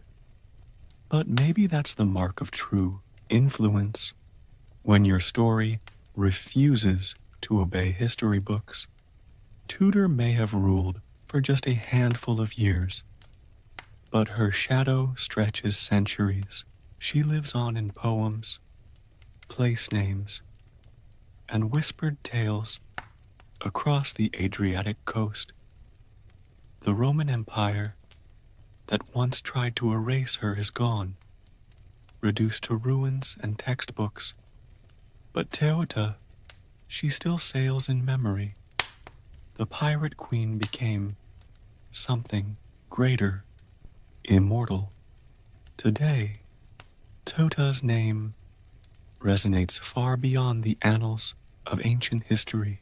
Her story has been adopted, adapted, and echoed in ways she could never have imagined. Not just as a historical curiosity, but as a cultural and national icon. In Albania, Montenegro, and across the Western Balkans, she represents something vital, the fierce independence of a people who refuse to be swallowed by empires. Her story speaks loudly in a region that has known centuries of occupation, division, and struggle. For Albanians especially, Tota has become more than a queen. She's a symbol of national identity. Her legacy has been woven into the cultural revival movements of the 19th and 20th centuries, fueling resistance to foreign domination and inspiring pride in a pre-Roman Illyrian heritage. In a world where borders have shifted countless times, where languages and loyalties have blurred, tutored is a constant, rooted in stone, salt, and defiance. Her name is found everywhere, from naval vessels and passenger ferries to sports teams, businesses, and even a women's football club. Schools teach her as a national hero. Statues of Tuta, sword in hand and gaze, set on the horizon, overlook harbors once dominated by her fleet. She has become the Adriatic's eternal guardian, a queen not just of the past, but of the cultural present. Her relevance doesn't stop at borders. In the broader conversation about women in leadership, Tuta has become an ancient case study. Her story offers a rare glimpse into female command in a time and place where that was almost unheard of. She challenges modern assumptions about gender and power in the ancient world. Her name is now cited alongside Cleopatra, Boudica, and Zenobia, women who dared to govern in a man's world and left an empire trembling in their wake. And perhaps that's the most remarkable part, that a woman so poorly documented by her contemporaries, remembered mostly through the insults of Roman writers, now stands tall as a figure of empowerment, sovereignty, and bold resistance. Tudor ruled for only a few stormy years, but her name has weathered centuries, and in every port that still remembers her, every story whispered to a child about the queen who defied Rome, Tudor sails on, not in warships, but in memory. The sea was her kingdom, and the story her lasting throne. 1803, the United States pulled off one of the most astonishing real estate deals in history. With the stroke of a pen and the exchange of $15 million, President Thomas Jefferson bought a colossal piece of land from France, the Louisiana Territory. This wasn't a few acres outside New Orleans. This was over 800,000 square miles of uncharted wilderness, stretching from the Mississippi River all the way to the Rocky Mountains and beyond. Jefferson was thrilled. The land would ensure room for westward expansion and secure control over vital trade routes. But there was one small problem. Nobody really knew what was out there. Maps were vague. Rumors swirled about giant mountains, woolly mammoths, a mythical northwest passage to Asia, and river systems that could either carry you to the Pacific or nowhere at all. Jefferson needed answers, and fast. He wanted to turn that blank map into something tangible, something real. So, he devised a plan. Send a small, elite team west to explore the new territory, chart its geography, establish relations with native tribes, and ideally, find a direct water route to the Pacific Ocean.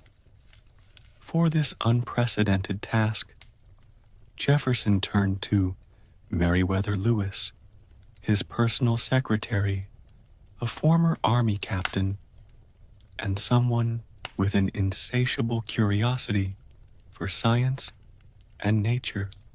Lewis, in turn, chose William Clark, an old friend, military veteran, and skilled outdoorsman, to co-lead the journey. The pair had different personalities. Lewis was introspective and intense, while Clark was steady, practical, and social. But together, they balanced each other perfectly. Their mission was to gather information, not to conquer. They were to take notes on everything: animals, plants, rivers, rocks, and languages. They were diplomats, naturalists, and explorers rolled into one. But let's be clear, this was not a stroll through the woods. The expedition would carry them through untamed rivers, dense forests, scorching plains, and snowy mountains. There were no supply stations, no GPS, no lifelines, just handwritten journals, iron determination, and the hope that the Pacific lay somewhere out there in the fog of the West. Thus, the stage was set. A young nation had bought a vast mystery, and two men were about to step into it, armed with nothing but their courage and a mandate from the president. Before they could step into the wilderness, Lewis and Clark needed a team, and not just any band of travelers. They needed men who could row upstream for weeks, hunt their own food, repair broken equipment, fight if needed, and get along in close quarters with no privacy for years. In short, men tough enough to survive anything. This elite group would be known as the Corps of Discovery. In the winter of 1803-1804, the recruitment began. Lewis and Clark set up camp at Camp Dubois, just north of St. Louis, on the eastern side of the Mississippi River. It would serve as their training ground and staging area. They recruited primarily from military outposts, hardy frontiersmen, skilled riflemen, and disciplined soldiers. Most were in their 20s, single, and eager for adventure.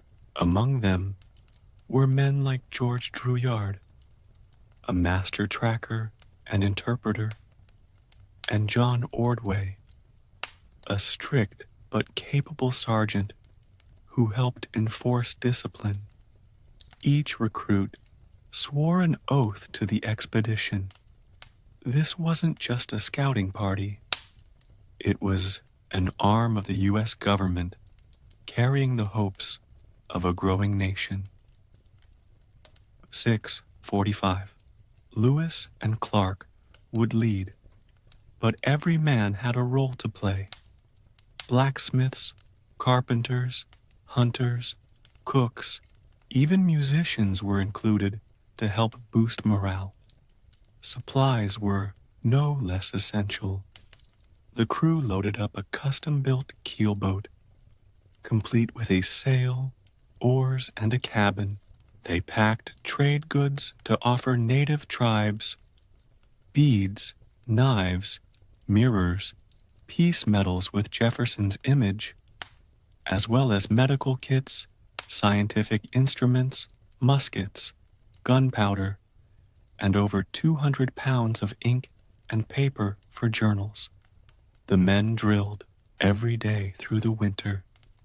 They practiced rowing, sailing, portaging, and marksmanship.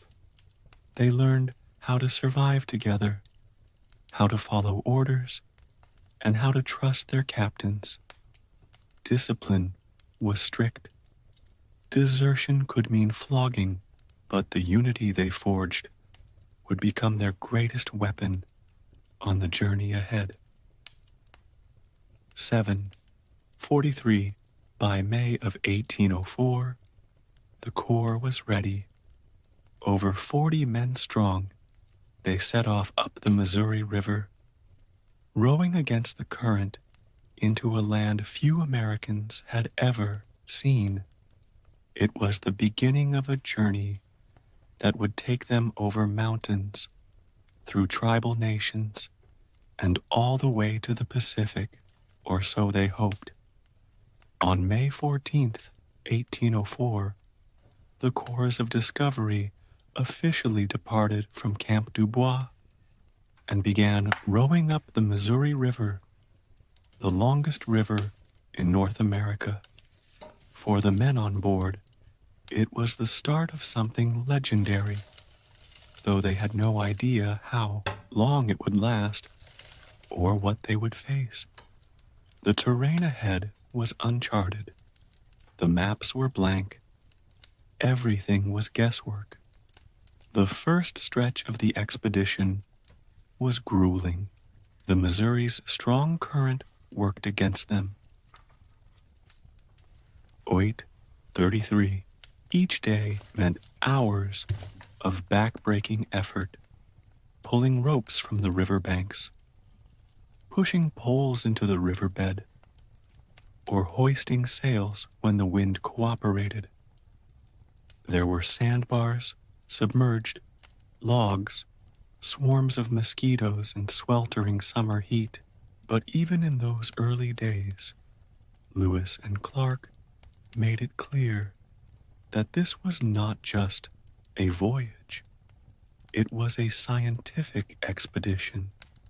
Every evening, they meticulously recorded observations, plant species, animal behaviors, weather patterns, and river conditions. They sketched maps and measured distances with chains and sextants. They weren't just exploring, they were documenting the new American frontier. The Corps passed through lands occupied by numerous Native American tribes, people who had lived there for generations and knew the rivers and plains intimately. The expedition's first major interaction came with the Otto and Missouri tribes near present-day Nebraska. 9:33. The meeting was formal, diplomatic, and crucial. Clark presented gifts and medals, while Lewis explained the United States' new claims over the territory, a concept that many Native leaders viewed with skepticism. Still, diplomacy prevailed for now. The Corps pressed on. Wildlife became both a marvel and a threat. Grizzly bears, previously unknown to the Americans, proved far more aggressive than anticipated. Swarms of gnats and mosquitoes tormented the men relentlessly. Bison herds thundered across the plains. Prairie dogs, never before seen by Easterners, amazed Lewis so much he tried to ship one back to Jefferson alive. By October 18th, 04, after 5 grueling months on the river, they reached the Mandan and Hidatsa villages in present-day North Dakota. There, as snow began to fall and the Missouri iced over, the Corps built Fort Mandan and prepared to spend the winter among the tribes. 10:34. They had come hundreds of miles, but the hardest part of their journey still lay ahead. The Rocky Mountains were waiting, and so was the vast unknown beyond. As the Missouri River froze and the snow deepened, the Corps of Discovery settled into winter at Fort Mandan, a crude but sturdy log structure built near the villages of the Mandan and Hidatsa tribes. It was now late 1840, and temperatures plunged well below zero. The men spent the season repairing gear, restocking provisions, and interacting with the local tribes, whose hospitality and knowledge would prove invaluable. The Mandan and Hidatsa were experienced traders and farmers. Their villages bustled with activity even in the heart of winter, and their generosity helped the Corps survive. The two tribes also had something even more valuable than food: intelligence. They spoke of mountains ahead, of distant rivers, and of a mysterious tribe called the Shoshone, who lived near the western edge of the known world, a tribe Lewis and Clark desperately needed to find, because if there was any hope of crossing the Rockies and reaching the Pacific, they would need horses, and the Shoshone were known to have them. And this is where Sacagawea enters the story. During their stay, Lewis and Clark hired a French-Canadian fur trapper named Toussaint Charbonneau as an interpreter. He came with his young wife, a Shoshone woman named Sacagawea, who had been kidnapped as a child and sold to Charbonneau. Though still a teenager and pregnant at the time, Sacagawea quickly proved far more than just the trapper's wife. In February 1805, she gave birth to a son, Jean-Baptiste, nicknamed Pomp by Clark. And just 2 months later, with her infant slung on her back, Sacagawea set off with the Corps as they resumed their westward journey. Her presence transformed the expedition. First, she was an interpreter, able to communicate with Shoshone bands they would later encounter. Second, she knew some of the terrain ahead. And third, perhaps most importantly, she was a symbol. A woman carrying a baby signaled peace to the tribes they met along the way. War parties didn't bring families. The Corps of Discovery left Fort Mandan in April 1805 with stronger supplies, better maps, and a new hope. Ahead lay roaring rivers, towering mountains, and challenges none of them had faced before. But now they had Sacagawea, a quiet force who would shape the fate of their mission. As the Corps of Discovery pushed deeper into the continent in spring 1805, the Missouri River began to change. The once wide and muddy current narrowed, twisted through rocky valleys, and grew more turbulent. The land around them was no longer gentle prairie. It was rising, rugged, and wild. The expedition was entering the upper Missouri Basin, and the terrain was turning against them. They soon encountered one of their most daunting physical challenges, the Great Falls of the Missouri. Instead of the single waterfall Lewis had anticipated, they faced a series of 5, a 21-mile obstacle of rapids and cascades. The Corps had to carry boats and supplies across dry land in a brutal portage. It took over a month of exhausting labor. The men hauled tons of cargo across prickly pear cactus fields and swarms of biting insects, all while dragging hulking boats over rolling terrain with makeshift wheels. Despite the hardship, the portage was also a turning point. The falls confirmed that the expedition was on the right track. Native accounts had mentioned the falls, and reaching them proved that the fabled Northwest Passage, if it existed, might lie just beyond. But the river didn't lead them to an easy route west. Instead, it led them straight into the Rocky Mountains. By August 1805, the Corps had reached the Three Forks of the Missouri, where the river splits into the Jefferson, Madison, and Gallatin. They followed the Jefferson River, tracing Sacagawea's childhood memories in hopes of finding her people. Soon, they encountered a small group of Shoshone, and in an extraordinary twist of fate, the chief turned out to be Sacagawea's own brother. Come or wait, the emotional reunion couldn't have come at a better time.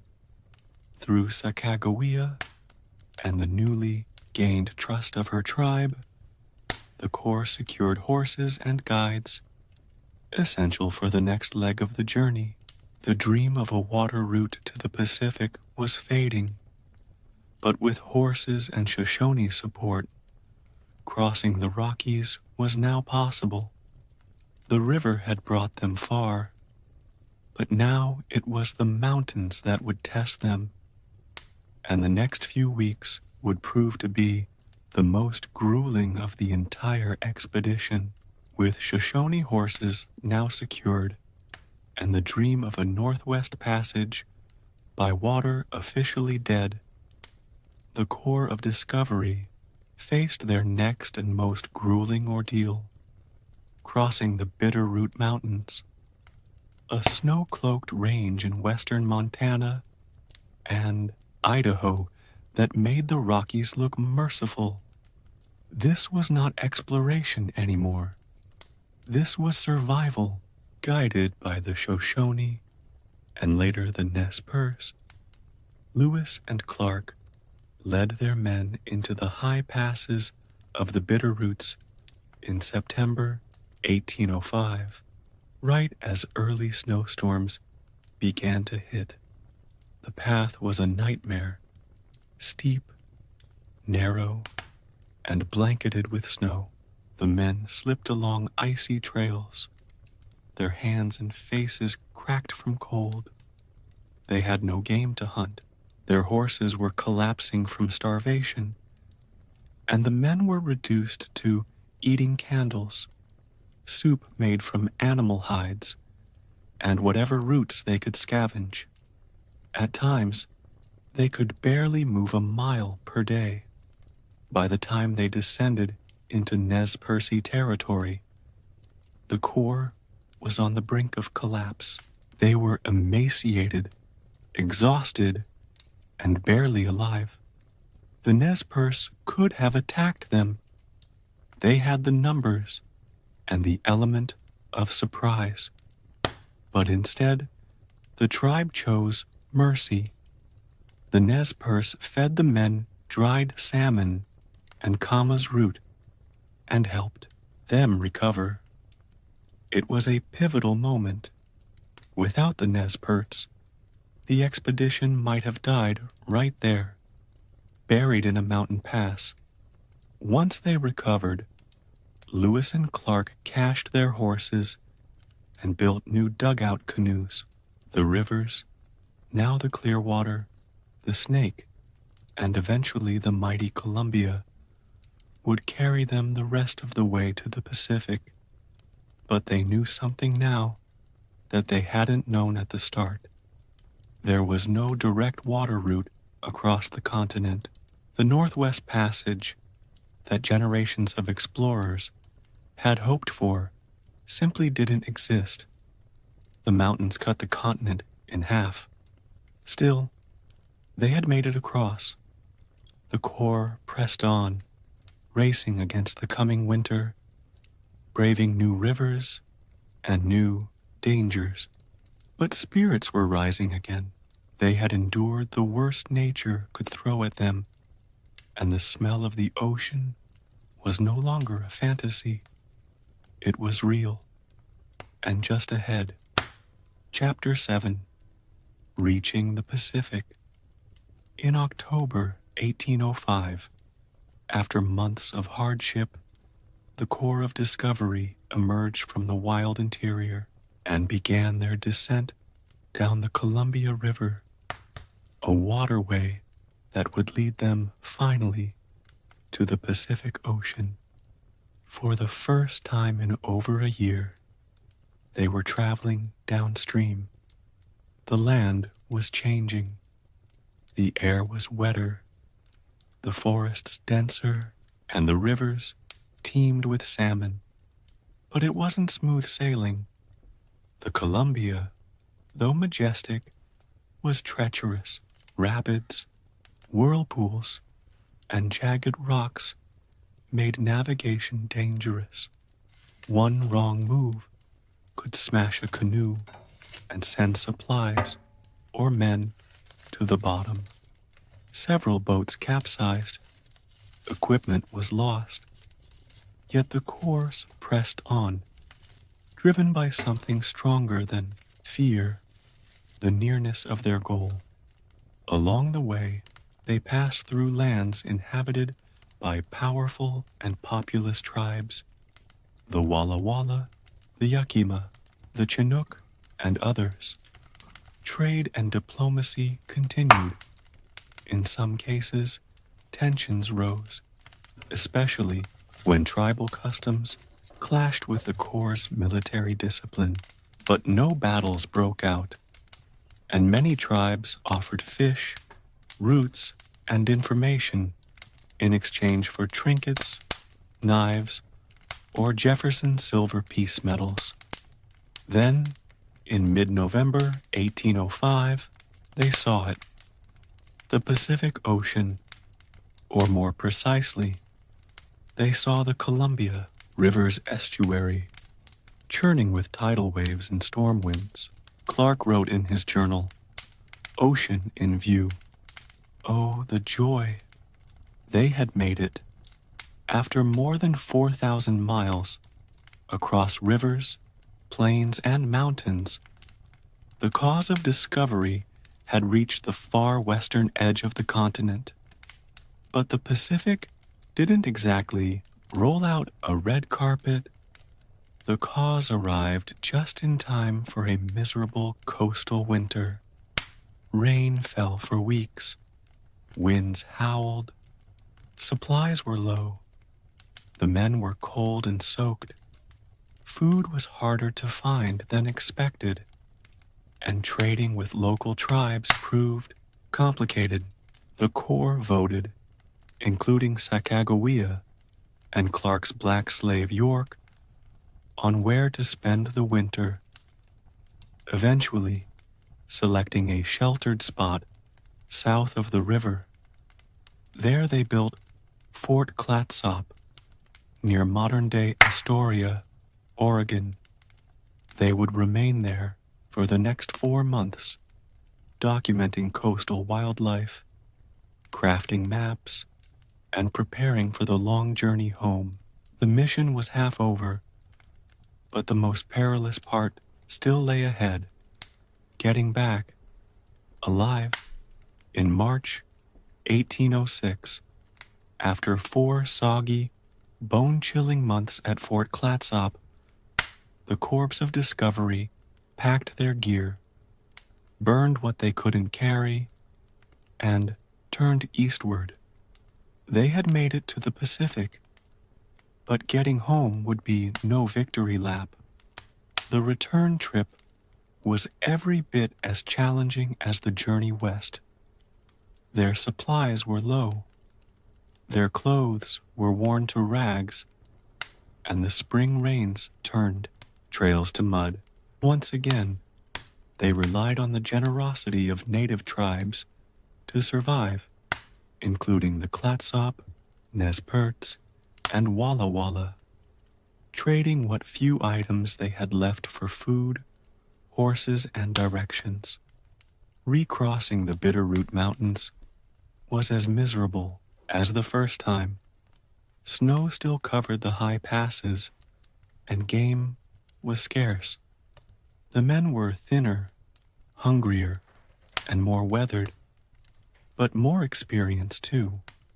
What had once been blind guesswork was now guided instinct. After crossing the divide, Lewis and Clark split the Corps into two groups to explore more territory on the return. Lewis went north toward the Marias River, hoping to better define the northern boundary of the Louisiana Purchase. His group encountered hostile Blackfeet warriors, leading to the only violent conflict of the entire expedition. 2 young Blackfeet were killed in a skirmish after attempting to steal guns and horses. Clark's group, meanwhile, followed the Yellowstone River, carving new routes and naming landmarks, including the famous Pompey's Pillar, which still bears Clark's name etched into the rock. By late summer 1806, the two groups reunited near the Missouri River. Spirits were high. The land now seemed smaller. Landmarks once unfamiliar were now old friends. When they reached the settled edge of Missouri, news spread quickly. They had made it back alive. The Corps returned to St. Louis on September 23, 1806, greeted like heroes. They had been gone over 2 years. Many had assumed they were dead, but they returned with maps, journals, 178 new plant and animal species, and detailed information about dozens of native tribes. They had crossed the continent, and more importantly, proved it could be done. For a young nation still finding its identity, the return of Lewis and Clark wasn't just the end of a journey. It was the beginning of a frontier. The return of the Corpse of Discovery marked the end of an epic journey, but also the beginning of its legacy. Lewis and Clark were hailed as national heroes. Their journals were praised. Their maps became the foundation of American westward expansion. They had not found a continuous water route to the Pacific, but what they brought back was far more valuable: a clear picture of the vast, rich, and complex American West. President Jefferson was thrilled. The expedition had fulfilled its mission, and then some. The scientific specimens alone were astonishing. Plants, animals, fossils, even live animals like prairie dogs and magpies were sent to Washington. The detailed accounts of native nations, their customs, languages, and political structures became essential reading for future explorers and policymakers. But for Lewis and Clark, the story didn't end so cleanly. William Clark went on to a long public career. He became governor of the Missouri Territory and superintendent of Indian Affairs. He raised Sacagawea's son, Jean-Baptiste, nicknamed Pomp, and continued to engage with native tribes throughout his life, sometimes as a friend, other times as an enforcer of U.S. expansion. Meriwether Lewis, however, struggled. Appointed governor of the Louisiana Territory, he was plagued by political conflict, debt, and declining mental health. Just 3 years after the expedition, in 1809, Lewis died under mysterious circumstances, likely suicide, along the Natchez Trace in Tennessee. He was only 35. As for Sacagawea, her life after the expedition remains partly veiled in uncertainty. Records suggest she died young in 1812. Though some oral traditions claim she lived much longer, what's clear is that her presence was essential. Without her, the Corps might never have made it through the Rockies or gained the trust of key tribes. Her strength, endurance, and quiet intelligence changed the fate of the expedition, even if the history books didn't always give her full credit. The Corps of Discovery reshaped how Americans saw their country. They showed that the continent was vast, interconnected, and already inhabited by diverse sovereign nations. They opened a door that would soon flood with settlers, soldiers, and ambition. Lewis and Clark didn't just explore new land. They stood at the edge of something far larger, the future of the United States. And it would never be the same. Beneath the thundering footsteps of tourists and the humming life of Istanbul, there lies a world carved in silence, a world that once kept the Byzantine Empire alive, drop by drop.